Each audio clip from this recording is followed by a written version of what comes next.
Welcome back to Case Closed, Anime Review Episode 141. This is reviewing the 1029th episode of the series and the 1082nd chapter of the manga. Yep, we finally have a new chapter. Which I forgot to read it before I did my review. Just give me just a minute here. Yeah, the episode itself this technically is a canon episode. It is, but it does not adapt from the main manga series. Oh no, it doesn't. You're probably thinking, why doesn't it, you might ask? Well, it comes from one of the spin-off mangas. Yes, there are technically two. This is basically, the name of this episode is known as, it is called Police Academy Edition Wild Police Story CASE.Jinpei Madisia. I think it's pronounced the guy's name. I'm sorry, because his name's Japanese. It's kind of difficult for me to pronounce. So, with this episode here, we actually first see Conan, we can see, start of spring. And then we cut back. We could go back in time several years. And we're introduced to 5 characters. 4 of whom are dead. Yes, 4 of these characters are currently dead currently. But one is still alive, and that's Amuro. The other characters, I will reveal what exactly happens to them when it's finished review. The other characters are, of course, Jinpei, of course. Hamuruski Mafuski. Wataru Date. Yes, this guy was actually just mentioned in my last story I talked about. And Kenji Ajara. Yes. Now, thing starts off with Amuro and Jinpei get into a fist fight. Yep. Right outside the school. They beat the crap out of each other, and then, they show up, they mention about the school, the police academy, or they mentioned that, this is where they train the police officers. I'm not sure where in Japan this is, or if this is an actual place. I gotta hand it to TMS. They did a great job with the animation episode. It looks like the way they do the camera, basically, when they switch over, they have this great camera shot of the academy done in sort of like CGI, but it's very good CGI. I at least can hand it to that. At least it seems like the people who actually worked on this episode actually basically did very good work in this episode.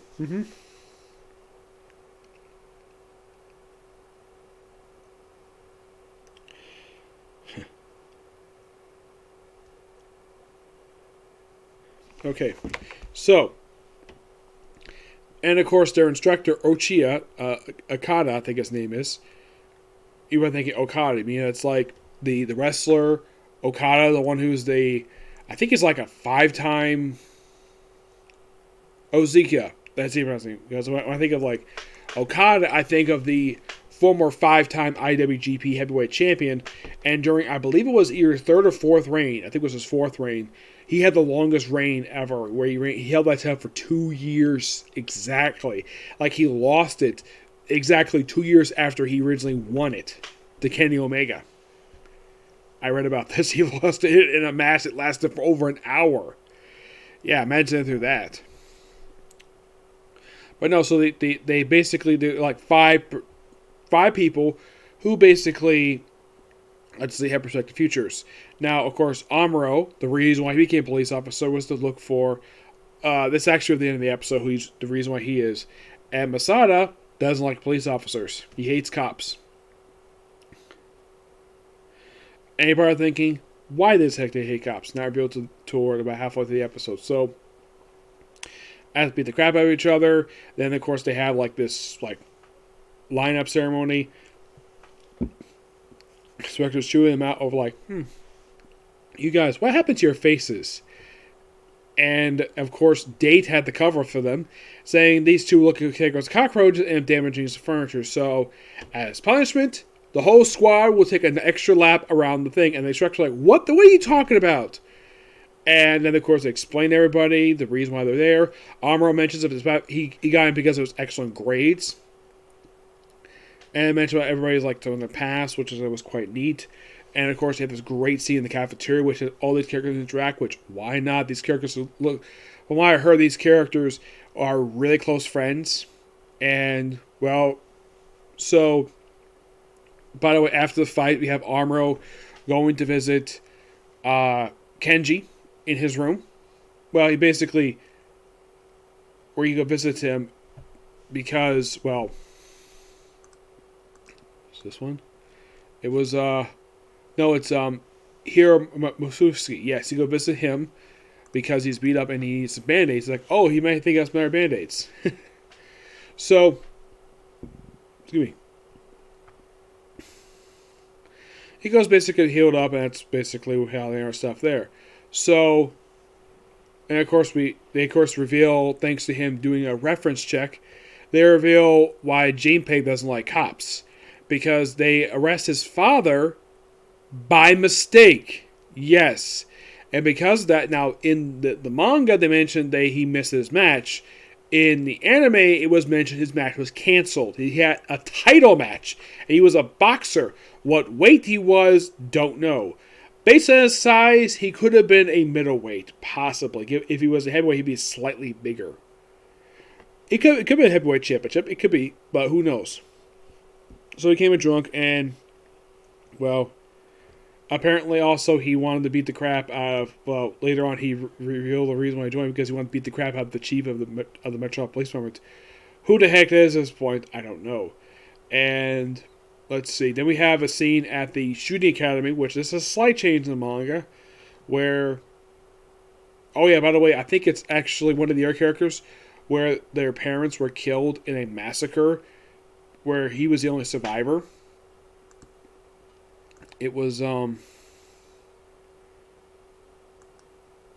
Mafuski, yes. His parents were killed by some serial murderer, and they never caught the person. Who the heck this person was, don't know. So, let's see.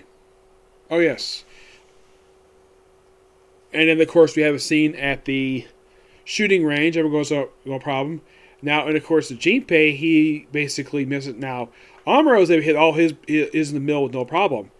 And it turns out there's actually somebody who actually hit 20 times middle. And that person turned out to be Mori. Yes, he says, oh, he must be the top cop in Division 1. He's like, nah, he quit become PI. Yep, that's Mori for you. He's a PI, which that part is true, which I thought was so hilarious. We gotta reference Mori because it's case closed. We gotta mention Kangaroo Mori in this thing. Besides the fact he's not even in the story. So then we have it where they had to stop the shooting because they had to do roof repairs on the building. And just a slight change in manga where there were 2 workers went to the roof, while in the anime it's only 1. And then, like, when they clean up, the gun that, of course, Jinpei had to take apart because there was something faulty with it. And it turns out, yeah, it was a faulty gun he was given. That's the reason why I kept missing, because the gun was faulty. So, he took it apart, but, of course, he was still put back together. But they stay right there because he got in trouble for taking the gun apart. But then all of a sudden, basically, before the roofing guys showed up, like, all the bullets were accounted for except for 1. There was 1 that's missing, and of course, Jinpei is the one accused first, despite the fact there's real evidence to prove the fact.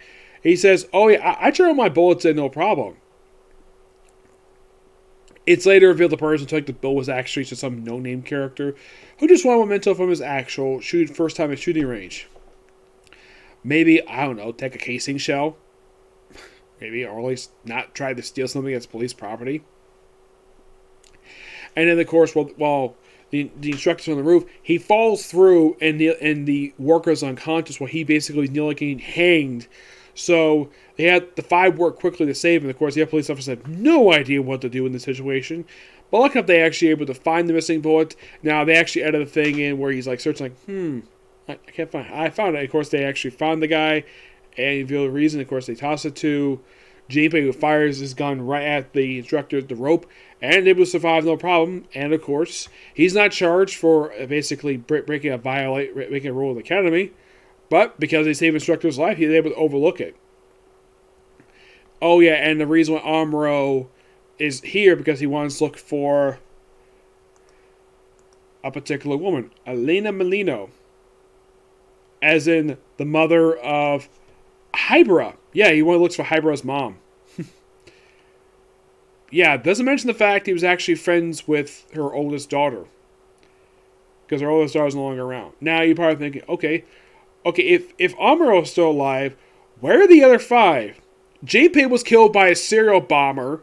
They reveal this in the actual episode. We're talking about the serial bomber, where he got killed, saving the life of a bunch of people at a Ferris wheel.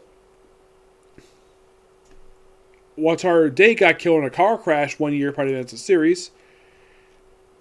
Kenji also got killed with the same bomber that killed Jinpei. Jinpei had a thing. Apparently, it was revealed that Sato had a thing for him, and he had a thing wearing sunglasses a lot. Though he didn't wear in this flashback for some reason, but he got killed by a bomber. And what about Helmuro Mufuski? He got killed by Sarah's older brother when he was undercover in the Black Organization. Yeah, he joined the Black Organization for some reason. I think at the time he was part of the Public Security Bureau. Yeah. And of course, Wataru Date was killed in a car crash. Yeah. Anything? Okay. What about now? The person who killed him was Aki. Yes, Tsuchi Aki. When he was undercover, he shot him because he found out he was undercover. So he shot him, and Amuro hated him for years for killing. Like, says, oh yeah, he was his mentor. They went to the academy together. So how was this guy his mentor? Yeah, it didn't make much sense. Yes, as for why they were uncovered the Black Organization, who the heck knows? But it's interesting though, Amuro is the only one left alive, and of course I had to mention this because, well, 4 of these guys are dead. And all of them got killed, with the exception of Date, all their deaths happened in flashbacks. But definitely was a good episode. But next week we're back to anime original content. And in case you're curious though, how many more chapters left to go to adapt for this spin-off manga for Wild Police Story? There are 10 chapters left. They could easily do I'd say about 3 more episodes of this. 3 or 4 more episodes of this stuff. Because there's a lot of 3-chapter story arcs. Yeah. Oh yeah, and here's the thing about this manga. It came out last year, believe it or not. And, of course, the story itself was actually, it was not written by Atama, who was the creator of Case Closed. This actually is done, it's supervised by him. The actual person who wrote this is named Takashiro Atori. I'm not familiar with this writer, but this person is the one who wrote this particular story.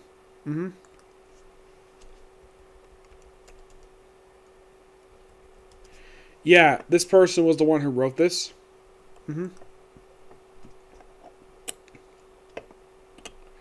Oh yeah, he's also the writer of Zero Tea Time, which I haven't read this one yet, but I haven't heard much about it. I'm looking forward to reading it eventually in the future.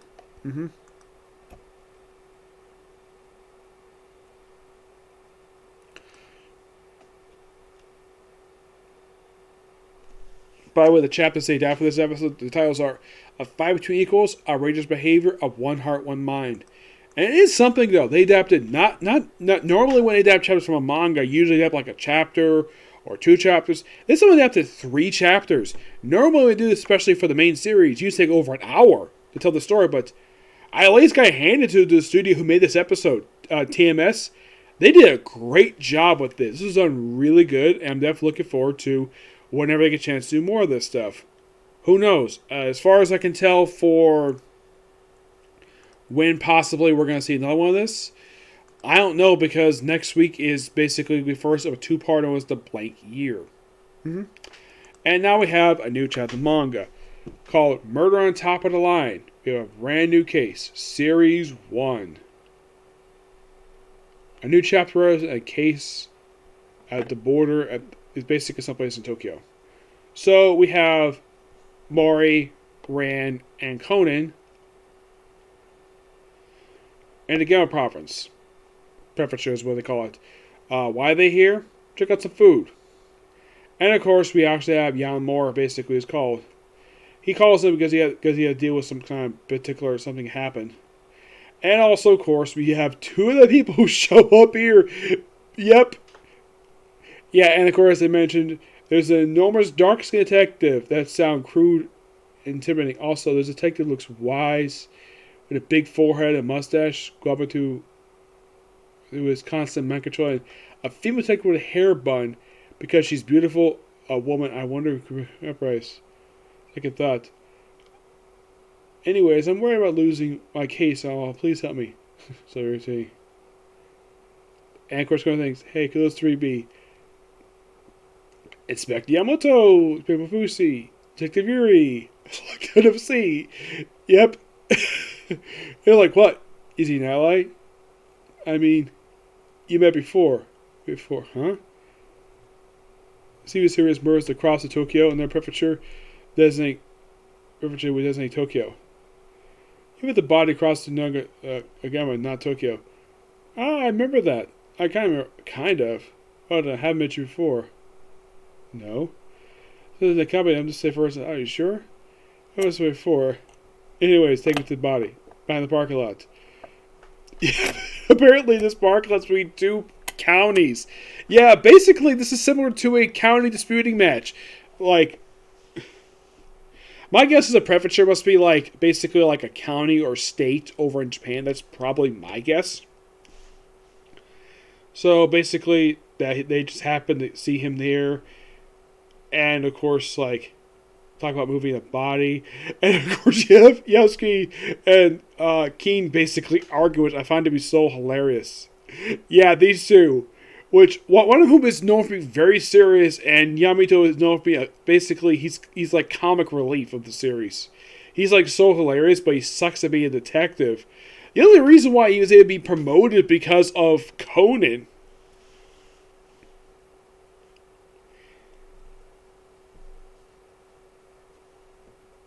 And of course, Nisco's like, he's not recording a lot. And of course, they just a joint investigation. So in the same boat. And of course, everyone's quoting Senzu. And of course, talking about the victim who was actually a live streamer who posts videos on the internet. Yes. So they go interview another live streamer. I know I'm basically jumping to this thing because I just read it while I'm basically doing this review. Sorry about that. I should have read this before then. And of course, they discuss the various people, and they try to figure out who the heck killed them, and they see what happened. Apparently, it was killed on camera. Who the person killed? Apparently, got killed by being whacked to death with this strange thing. Person wearing a coat, and apparently, he was looking at his watch. And he got killed. They got a benefactor.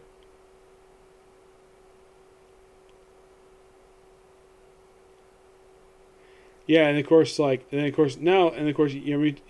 remembers, like, can't you see? Oh no, I remember correctly, your last name was Mafusi. If that's the case, because of Hiro-chan's Mafusi's name, which leads him? Hamuso is my younger brother. What about him? Yeah, we just talking about him. And yeah, they do kind of look alike.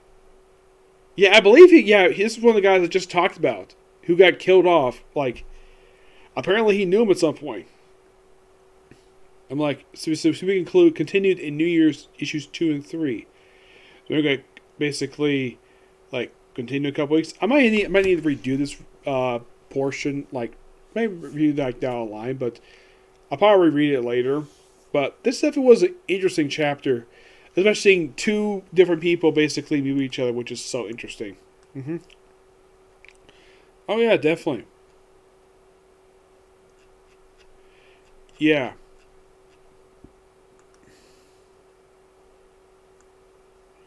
Let's see if I can find the actual chapters. Like,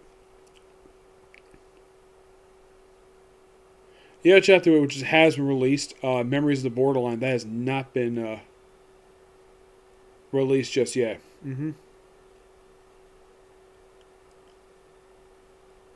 So yeah, it's Yui, Kinsuke, and Yamamura. Apparently, Yamamura knew Kinsuke's younger brother at some point.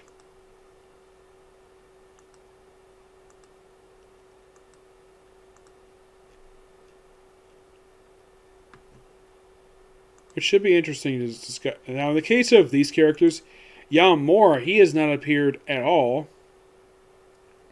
I mean, his last appearance in the manga was, let's see.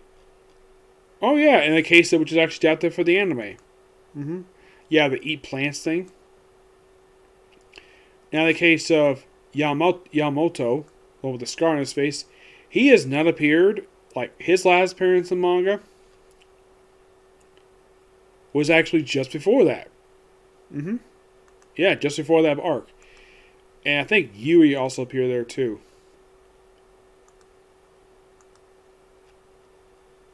Yep, it was, oh yeah, it's a TV murder case, so it's great to see his characters again. Mm-hmm. Yeah, and just by sheer coincidence, though, both their arcs are adapted just this year for the anime. Mm-hmm. Yeah.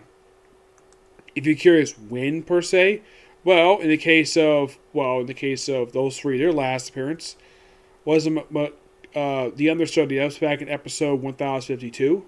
Well, yeah, 1052.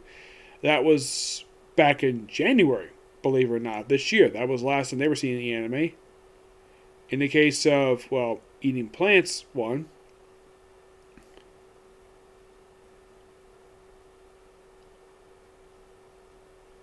Actually, no, it was not that one. It was actually 3D Cell Perfect Game. That was the last time they physically appeared in the anime. My mistake.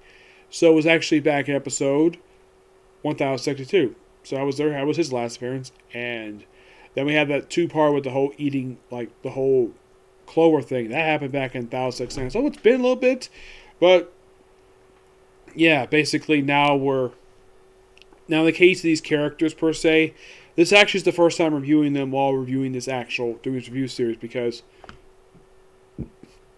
well, I've only been reading this series now for 2 years and finally get a chance to see these characters like fresh in a new chapter in the manga, which is quite interesting to say the least. Mm-hmm. So yeah, I'm sorry I had to bumble my way through the chapter, but I just watched the anime and I forgot to read this chapter. But this one should be interesting. Hopefully when next one comes out, I don't make the same mistake. Okay? So yeah, so that's it, particular review. Next one's going to be Boruto. Okay? Next video. Bye.